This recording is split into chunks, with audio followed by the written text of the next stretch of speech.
Hello बच्चों, तो आप लोग कैसे हो। आज हम लोग हिंदी व्याकरण में एक व्याकरण के ऊपर पढ़ेंगे जिसका नाम है सर्वनाम।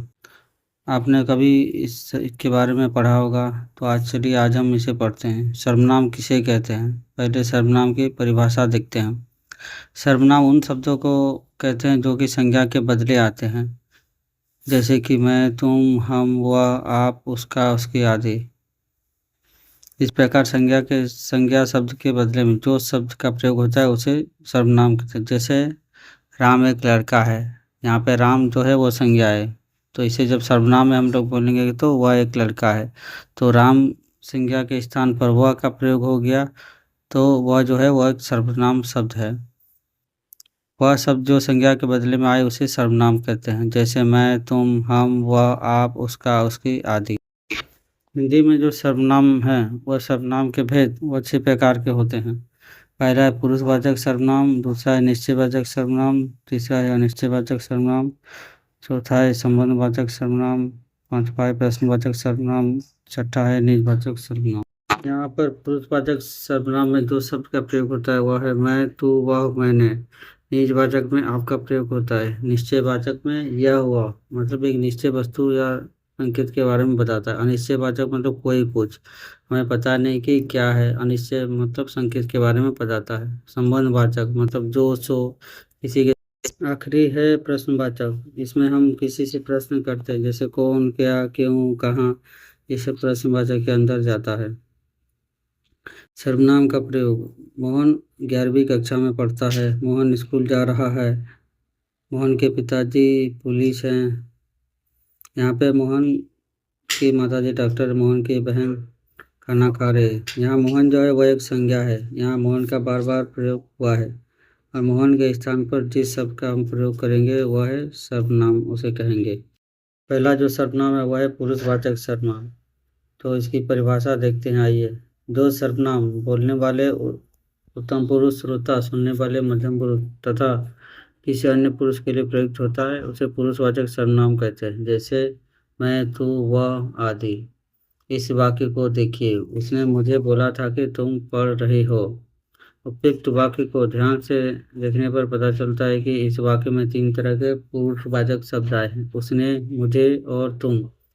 अतः स्पष्ट होता है कि पुरुषवाचक सर्वनाम के 3 बोध होते हैं। पुरुषवाचक सर्वनाम के भेद। पुरुषवाचक सर्वनाम 3 प्रकार के होते हैं, उत्तम पुरुष, मध्यम पुरुष, अन्य पुरुष। उत्तम पुरुष वक्ता जिन शब्दों का प्रयोग स्वयं अपने लिए करता है उसे उत्तम पुरुष कहते हैं, जैसे मैं, हम, मुझे, मैंने, हमें, मेरा, मुझको, हम सब, हम लोग आदि। दूसरा है मध्यम पुरुष। श्रोता संवाद करते समय जिन सर्वनाम शब्दों का प्रयोग करता है उन्हें मध्यम पुरुष कहते हैं, जैसे तू, तुम, तुमको, तुझे, आप, आपको, आपके, आप लोग, आप सब आदि। तीसरा है अन्य पुरुष।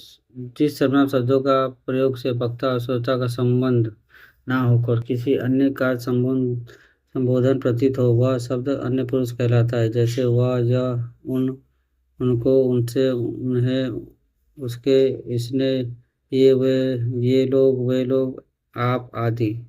दूसरा जो सर्वनाम है वह है निश्चयवाचक सर्वनाम। जो सर्वनाम निकट या दूर की किसी वस्तु की ओर संकेत करे उसे निश्चयवाचक सर्वनाम कहते हैं। ये सर्वनाम संकेत करते हैं इसलिए इन्हें संकेतवाचक सर्वनाम भी कहते हैं, जैसे यह, वह, ये, वे, इसी, उसी इत्यादि। निकट की वस्तुओं के लिए यह, ये, दूर की वस्तुओं के लिए वह, वे। निश्चयवाचक सर्वनाम के उदाहरण है, यह मेरी पुस्तक है, वह माधव की गाय है, वह राम के भाई हैं, यह, वह। सर्वनाम शब्द किसी विशेष व्यक्ति निश्चित निश्चित संकेत करते हैं, अतः यह संकेतवाचक भी कहलाते हैं। तीसरा है अनिश्चयवाचक सर्वनाम। जिस सर्वनाम से किसी निश्चित व्यक्ति या पदार्थ का बोध नहीं होता है उसे अनिश्चयवाचक सर्वनाम कहते हैं, जैसे कहीं, किसी, कुछ, कोई आदि अनिश्चयवाचक सर्वनाम है। कोई सर्वनाम का प्रयोग प्राय प्राणीवाचक सर्वनाम के लिए होता है, जबकि कुछ सर्वनाम का प्रयोग वस्तु या अपनाविवाचक के लिए होता है, जैसे अनिश्चयवाचक सर्वनाम के उदाहरण, कोई आ रहा है। यहाँ हमें पता नहीं है कि कौन आ रहा है। किसी भी प्राणी के बारे में हमें मालूम करना है कि कोई एक आ रहा है। प्राणीवाचक सर्वनाम के अंदर ये आता है। दरवाजे पर कोई खड़ा है, कौन खड़ा है हमें पता नहीं है, यह भी अप्राणीवाचक सर्वनाम के अंतर्गत आता है। बात में कुछ कमी है, अप्राणीवाचक सर्वनाम है। कोई तुम्हें बुला रहा है, प्राणीवाचक सर्वनाम है। कुछ सेब यहाँ पड़े हैं, अप्राणीवाचक सर्वनाम है। कोई कुछ सर्वनाम शब्दों में किसी घटना या किसी के होने की प्रतीति हो रही है किंतु वास्तविकता निश्चय नहीं हो रही है, अतः यह अनिश्चयवाचक सर्वनाम है। यहाँ किसी निश्चय व्यक्ति या वस्तु के बारे में पता नहीं चल रहा है, इसलिए इसे हम अनिश्चयवाचक सर्वनाम कहते हैं। चौथा है संबंधवाचक सर्वनाम। जो सर्वनाम किसी दूसरी संज्ञा या सर्वनाम से संबंध दिखाने के लिए प्रयुक्त हो उसे संबंधवाचक सर्वनाम कहते हैं। जैसे जो, सो, उसे, जिसकी, उसकी, जैसा, वैसा आदि संबंधवाचक सर्वनाम के रूप में प्रयुक्त होते हैं। इस वाक्य को देखिए, जो करेगा सो भरेगा। यहाँ जो का संबंध सो से यहाँ हो रहा है, इसलिए ये एक दूसरे से जुड़े हुए हैं। इस वाक्य में जो शब्द संबंधवाचक सर्वनाम है और सो शब्द नित्य संबंधी सर्वनाम है। अधिकतर सो सर्वनाम का अर्थ वह होता है। संबंधवाचक सर्वनाम के उदाहरण है, जो कर्म करेगा फल उसी को मिलेगा, जिसकी लाठी उसकी भैंस, जैसा कर्म वैसा फल। जो सोएगा सो खोएगा, जो करेगा सो भरेगा, जिसकी लाठी उसकी भैंस। जो सत्य बोलता है वह नहीं डरता, जो आया है सो जाएगा। यहाँ एक जो सर्वनाम शब्द है वह दूसरे के ऊपर निर्भर करता है, इसलिए इस प्रकार इस शब्दों को संबंधवाचक सर्वनाम कहते हैं।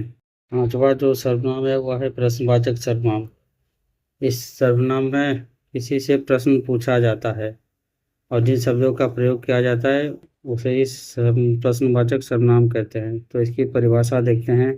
जिस सर्वनाम से किसी प्रश्न का बोध होता है उसे प्रश्नवाचक सर्वनाम कहते हैं। जैसे कौन, कहाँ, क्या, क्यों, कैसे, किन्हें, किस इत्यादि शब्द प्रश्नवाचक सर्वनाम कहलाते हैं। इन सब वाक्यों को देखिए। तुम कौन हो, तुम क्या, तुम्हें क्या चाहिए। उपरोक्त वाक्य में कौन और क्या शब्द प्रश्नवाचक सर्वनाम है। कौन शब्द का प्रयोग प्राणियों के लिए और क्या का प्रयोग जड़ पदार्थों के लिए होता है। प्रश्नवाचक सर्वनाम के उदाहरण, तुम क्या कर रहे हो, क्या राम पास हो गया, मास्टर जी का क्या नाम है, वह कौन खड़ा है, यह काम कैसे हुआ, क्या, कौन, कैसे आदि सर्वनाम पर शब्द प्रश्नवाचक कहलाते हैं। आखिरी जो सर्वनाम है वह है निजवाचक सर्वनाम।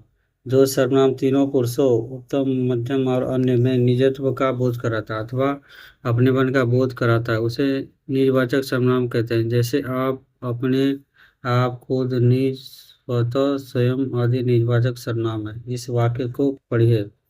मैं खुद लिख लूँगा, तुम अपने आप चले जाना, वह स्वयं गाड़ी चला सकती है। उपयुक्त वाक्यों में खुद, अपने आप और स्वयं निज शब्द निजवाचक सर्वनाम है। निजवाचक सर्वनाम के उदाहरण, मैं अपना कार्य स्वयं करता हूँ। यहाँ अपना जो है अपने बारे में बता रहा है, इसलिए वह निजवाचक सर्वनाम है। मेरी माता भोजन अपने आप बनाती है। अपने आप, यहाँ आप जो है वह खुद के लिए प्रयोग हो रहा है, इसलिए यह निजवाचक सर्वनाम है। मैं अपनी गाड़ी से जाऊँगा, मैं अपने पिताजी के साथ जाऊँगा। अपना, अपने आप, जिस सर्वनामिक शब्दों से अपने या अपने को बोध कराता है उसे निजवाचक कहते हैं। और इन प्रकार के शब्दों को निजवाचक सर्वनाम भी कहते हैं।